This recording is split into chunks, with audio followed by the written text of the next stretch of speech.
ইতিহাসবিদগণ লিখেন, যখন মুসলিম বাহিনী এবং কাফের বাহিনী, রোমান খ্রিস্ট বাহিনী যখন মুখোমুখি হলো, মুখোমুখি হবার পর মুশরিক বাহিনী থেকে, খ্রিস্টীয় বাহিনী থেকে জুরজা চিৎকার করে বলতে লাগলো, তোমাদের মধ্যে এমন কে আছো আমার সাথে দ্বন্দ্ব যুদ্ধ করবে? যদি তোমাদের মধ্যে এমন কেউ থেকে থাকো তাহলে আমার সাথে এসে মুখোমুখি যুদ্ধ করো। হযরত খালিদ ইবনে ওলীদ রাদিয়াল্লাহু তাআলা আনহু জুরজার ডাকে সাড়া দিলেন। জুরজার ডাকে সাড়া দিয়ে হযরত খালিদ ইবনে ওলীদ রাদিয়াল্লাহু তাআলা আনহু আবু উবাইদা ইবনুল জাররাহ রাদিয়াল্লাহু তাআলা আনহুকে মুসলিম বাহিনীর দায়িত্ব দিলেন। দায়িত্ব দিয়ে বললেন, আমি যদি তার সাথে দ্বন্দ্ব যুদ্ধ করতে গিয়ে মারা যাই তাহলে আপনার কাজ হলো এই বাহিনীকে পরিচালনা করা। হযরত খালিদ ইবনে ওলীদ রাদিয়াল্লাহু তাআলা আনহু তারপর নিজের ঘোড়ার মধ্যে চড়ে ঢাল তরবারি নিয়ে জুরজার মোকাবেলা করার জন্য চলে গেল। হযরত খালিদ ইবনে ওলীদ রাদিয়াল্লাহু তাআলা আনহু জুরজার এতটাই নিকটে চলে গেলেন যে জুরজার ঘোড়ার এবং হযরত খালিদ ইবনে ওলীদ রাদিয়াল্লাহু তাআলা আনহুর ঘোড়া একজনের ঘোড়ার কাঁধে গিয়ে ঠেকে গেল। এবার কেউ কারো উপর আক্রমণ করে না, কারণ তাদের মধ্যে কথোপকথন হচ্ছিল। জুরজা হযরত খালিদ ইবনে ওলীদ রাদিয়াল্লাহু তাআলা আনহুকে ঘোড়ার মধ্যে বসে হযরত খালিদকে বলল, ও আল্লাহর রাসূলের সাহাবী খালিদ ইবনে ওলীদ, আপনি আমাকে একটি সত্যি কথা বলেন, কারণ কোন স্বাধীন মানুষ কখনো মিথ্যা বলে না, কোন সম্ভ্রান্ত মানুষ কোনদিন ধোঁকা দিতে পারে না। আপনি আমাকে সত্যি করে বলেন, আল্লাহ রাব্বুল আলামিন কি আপনার নবীকে কোন তলোয়ার দিয়েছিল কিনা, যেই তলোয়ারটা আল্লাহর নবী আপনাকে দান করেছে?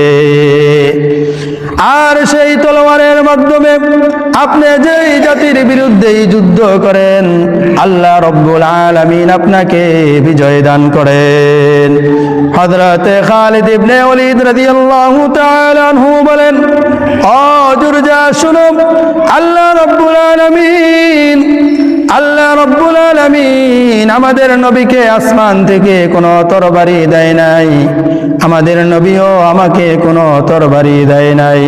মূল কথা হলো, আল্লাহর নবী যখন মক্কা নগরীর মধ্যে ইসলামের দাওয়াত দিচ্ছিলেন তখন অনেকেই আল্লাহর রাসূল সাল্লাল্লাহু আলাইহি ওয়াসাল্লামকে অস্বীকার করেছিল। অনেকেই আল্লাহর রাসূলের দাওয়াত থেকে নিজের মুখকে ফিরিয়ে নিয়েছিল। জুরজা শোনো, তাদের মধ্যে একজন আমি খালিদ ইবনে ওলীদ ছিলাম। আমিও আল্লাহর রাসূলের দাওয়াতকে কবুল করি নাই, আমিও নিজের চেহারাটাকে আল্লাহর রাসূলের দাওয়াত থেকে ফিরিয়ে নিয়েছিলাম। তারপর যখন আল্লাহর রাসূল সাল্লাল্লাহু আলাইহি ওয়াসাল্লাম মক্কাবাসীদের জুলুম নির্যাতন সহ্য করতে না পেরে আল্লাহর রাসূল যখন মদিনা হিজরত করে চলে আসেন, ওই দিক দিয়ে আল্লাহ রাব্বুল আলামিন আমার মনকে ইসলামের দিকে ঝুঁকিয়ে দেন। তারপর আমি সুদূর মক্কা থেকে হিজরত করে মদিনায় আসি। মদিনায় এসে আমি আল্লাহর রাসূলের হাতে হাত রেখে মুসলমান হয়ে যাই। ও জুরজা শোনো, আমি যখন মুসলমান হয়ে যাই তখন আল্লাহর রাসূল সাল্লাল্লাহু আলাইহি ওয়াসাল্লাম সাহাবীদেরকে লক্ষ্য করে বললেন, ও আমার সাহাবীরা শোনো, খালিদ হলো আল্লাহ রাব্বুল আলামিনের তরবারির মধ্যে একটি তরবারি। আল্লাহ রাব্বুল আলামিন এই তরবারি মুশরিকদের জন্য কুশ মুক্ত করেছেন। হযরতে খালিদ ইবনে ওয়ালিদ রাদিয়াল্লাহু তাআলা আনহু বলেন, ও জুরজা শোনো, তারপর থেকে আমি নিজের জীবনটাকে মুশরিকদের বিরুদ্ধে ওয়াকফ করে দিলাম। তারপর থেকে আমি যখন ওই কোনো কাফেরদের বিরুদ্ধে আমার অস্ত্র তুলি, সাথে সাথে আল্লাহ রাব্বুল আলামিন সেই কাফেরদের বিরুদ্ধে আমাকে বিজয় দান করেন। চিৎকার করে বলি আল্লাহু আকবার। এবার জুরজা বলল, ও খালিদ ইবনে ওয়ালিদ, আপনি আমাদেরকে কিসের প্রতি দাওয়াত দিচ্ছেন? এবার হযরতে খালিদ ইবনে ওয়ালিদ রাদিয়াল্লাহু তাআলা আনহু বলেন, ও জুরজা শোনো, আমরা তোমাদেরকে এক আল্লাহ রব্বুল আলামিনের প্রতি দাওয়াত দিচ্ছি, আর আমাদের নবীকে নবী হিসাবে স্বীকার করার প্রতি তোমাদেরকে দাওয়াত দিচ্ছি। অর্থাৎ তোমরা ইসলাম ধর্ম গ্রহণ করো, এটাই হলো তোমাদের থেকে আমাদের আশা। জুরজা বলল, ও খালিদ ইবনে ওয়ালিদ, আমরা যদি তোমাদের ধর্ম গ্রহণ না করে নেই, তাহলে তোমরা আমাদের ব্যাপারে কি সিদ্ধান্ত নিবে? এবার হযরতে খালিদ ইবনে ওয়ালিদ রাদিয়াল্লাহু তাআলা আনহু বলেন, ও জুরজা শোনো, তোমরা যদি ইসলাম ধর্ম গ্রহণ না করে নাও, তাহলে তোমরা আমাদেরকে জিজিয়া দিবে, কর দিবে, আর করের বিনিময়ে তোমরা আমাদের থেকে নিরাপদ থাকবে। এবার জুরজা বলল, যদি আমরা তোমাদেরকে কর না দেই তাহলে তোমরা কি করবে? হযরতে খালিদ ইবনে ওয়ালিদ রাদিয়াল্লাহু তাআলা আনহু এবার বলল, ও জুরজা শোনো, তোমরা যদি ইসলাম ধর্ম গ্রহণ না করো, তোমরা যদি আমাদেরকে কর না দিয়ে তোমরা যদি আমাদের থেকে মুক্ত থাকতে চাও, তাহলে শোনো, আমরা তোমাদের বিরুদ্ধে যুদ্ধ করব, আর যতক্ষণ না পর্যন্ত তোমাদের দেশ আমাদের দেশ না হয়ে যাবে, ততক্ষণ পর্যন্ত আমরা যুদ্ধ করে যাব।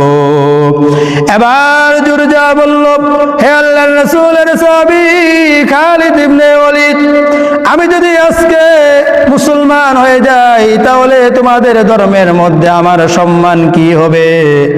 এবার হযরতে খালিদ ইবনে ওয়ালিদ রাদিয়াল্লাহু তাআলা আনহু বলেন, ও জুরজা শোনো, ইসলামের মধ্যে সম্মান আর অসম্মানের মধ্যে পার্থক্য হলো, যেই ব্যক্তি অমুসলিম সে আমাদের নিকট অসম্মানী, আর যেই ব্যক্তি মুসলিম সেই ব্যক্তি আমাদের নিকট সম্মানী।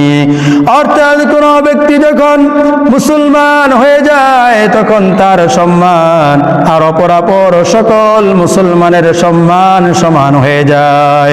ইসলামের মধ্যে কারো সম্মান বেশি, কারো সম্মান কম, এমনটা নয়। এবার হযরতে খালিদ ইবনে ওয়ালিদ রাদিয়াল্লাহু তাআলা আনহুর কথা শোনার পর জুরজা এবার বলল, ও খালিদ ইবনে ওয়ালিদ, তোমরা তো অনেক আগে মুসলমান হয়েছো, তোমাদের সওয়াব তো অনেক বেশি।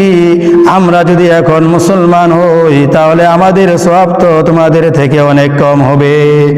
এবার হযরতে খালিদ ইবনে ওয়ালিদ রাদিয়াল্লাহু তাআলা আনহু বলেন, ও জুরজা শুনো, তুমি যদি মুসলমান হয়ে যাও, তাহলে তোমার সওয়াব আমাদের থেকেও বেশি হবে।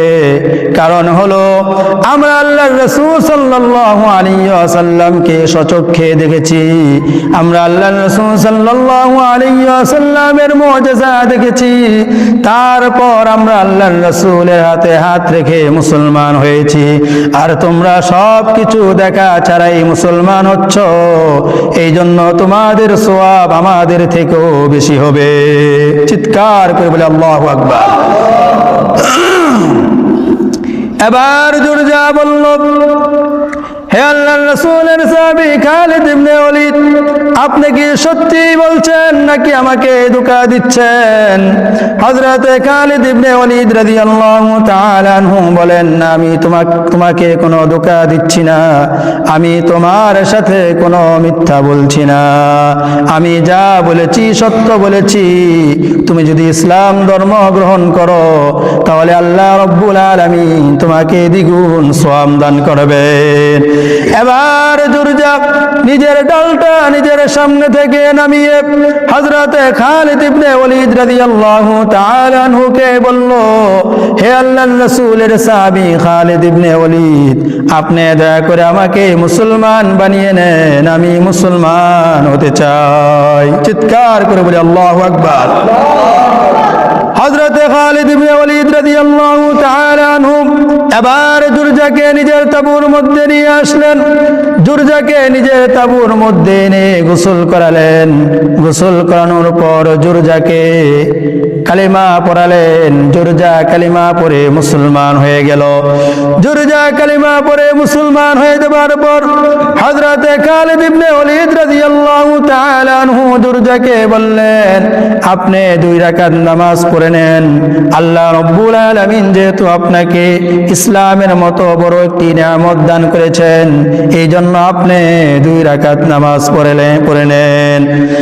ইতিহাসবিদগণ লিখেন, জুরজা তাহার ইসলাম গ্রহণের পর এই 2 রাকাত নামাজই সে পড়েছিল। তারপর জুরজা হযরতে খালিদ ইবনে ওয়ালিদ রাদিয়াল্লাহু তাআলা আনহুর সাথে যুদ্ধের ময়দানে নেমে আসে।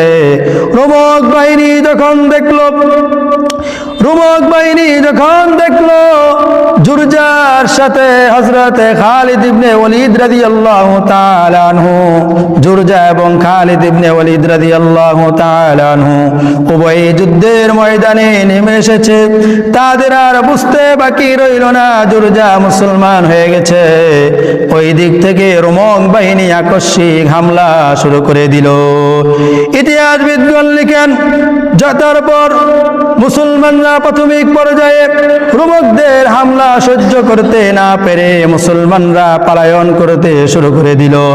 হযরতে ইকরামা রাদিয়াল্লাহু তাআলা আনহু, যিনি ছিলেন হযরতে খালিদ ইবনে ওয়ালিদ রাদিয়াল্লাহু তাআলা আনহুর তাঁবুর পাহারাদার, তাঁবুর রক্ষক, হযরতে ইকরামা ছিলেন আবু জাহেলের সন্তান। আল্লাহ রাব্বুল আলামিন পরবর্তীতে ইকরামার অন্তরের মধ্যে ইসলামের নূর দান করেন, তিনি ইসলাম ধর্ম গ্রহণ করেন।